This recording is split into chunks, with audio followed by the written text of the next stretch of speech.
Assalamualaikum warahmatullahi wabarakatuh. Waalaikumsalam Eh, warahmatullahi wabarakatuh.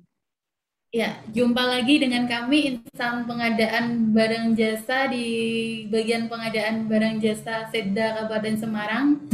Kali ini kita akan ngulik nih tentang pelaku pengadaan yang dalam tataran jabatan fungsional pengelola pengadaan barang dan jasa. Pas rasanya ya ketika mau ngomongin jabatan fungsional pengadaan barang jasa ini kita ngobrolnya sama Bang Rangga. Bang Rangga dari UKWBJ Tulang Bawang. Izin boleh nanti ya Bang kita Siap, nanya-nanya ya. Mungkin satu dua pertanyaan kayak gitu. boleh, boleh. Mudah-mudahan bermanfaat. Amin. Oke, tanpa berlama-lama pertanyaan pertama nih Bang. Ini eh, Ini, kenapa ini esai atau pilihan ganda? apa Soalnya enggak esai ini atau? ise ini Oh, nggak ada pilihan esai, oke. ganda.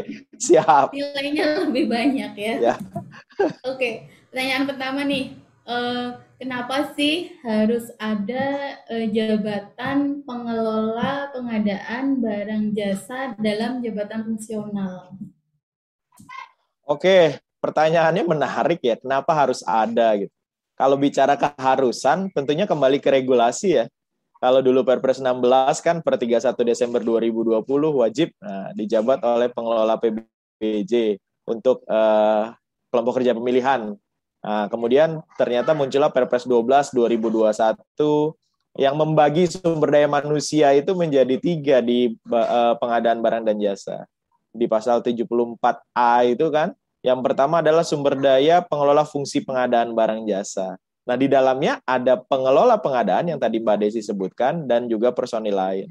Nah, dengan demikian pengelolaan pengadaan kenapa harus ada diperintahkan oleh aturan, oleh regulasi, oleh peraturan presiden tentang pengadaan barang dan jasa. Bahkan turunannya sudah ada di per LKPP tentang SDM PBJ gitu ya. Jadi pertama itu jawabannya karena regulasi aturan ya memang mengharuskan ada pengelola pengadaan barang dan jasa. Kemudian yang kedua, kalau bicara individunya, pengelola PBJ ini kan kalau bicara fungsional itu profesional, kemudian jenjang karirnya jelas. Jadi mudah-mudahan ketika kelompok kerja pemilihan, pejabat pengadaan, bahkan PPK dijabat oleh pengelola pengadaan barang dan jasa menjadi lebih profesional. Mungkin begitu Mbak Desi kalau pendapat saya. Oke, pas banget nih jawabannya sama yang ini kita inginkan atau kita angan-angankan gitu ya. Terus next Bang nih, setelah dijawab kayak gitu sama Bang Rangga nih, kita mau nanya lagi. Terus apa sih keunggulan dari jabatan pengelola pengadaan barang jasa ini gitu? Oh, oke. Nanti dibilang sombong lagi Mbak kalau bicara keunggulan. Tapi sederhananya gini, Mbak, ya seperti di Semarang lah ya. Nah, Mbak Desi terlibat di kelompok kerja pemilihan atau pejabat pengadaan?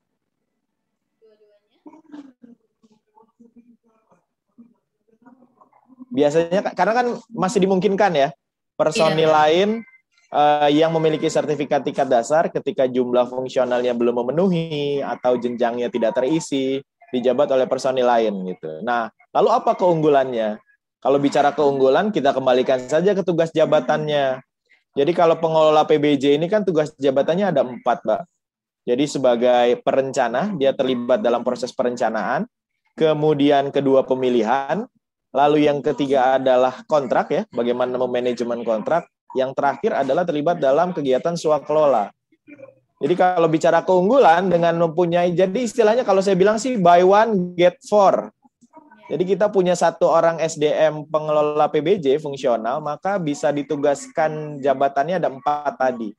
Nah, penugasannya otomatis bisa jadi PPK di perencanaan, kemudian bisa jadi pokja pemilihan, bisa jadi pejabat pengadaan, atau bisa menjadi sebagai tim di kegiatan swakelola.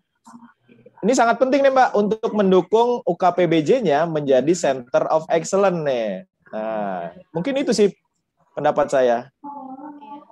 Jadi punya expert dalam berbagai bidang tapi diduduki oleh seorang atau fungsi di jabatan fungsional gitu ya Bang ya. Kurang Lebih lebih expert begitu gitu. Mbak.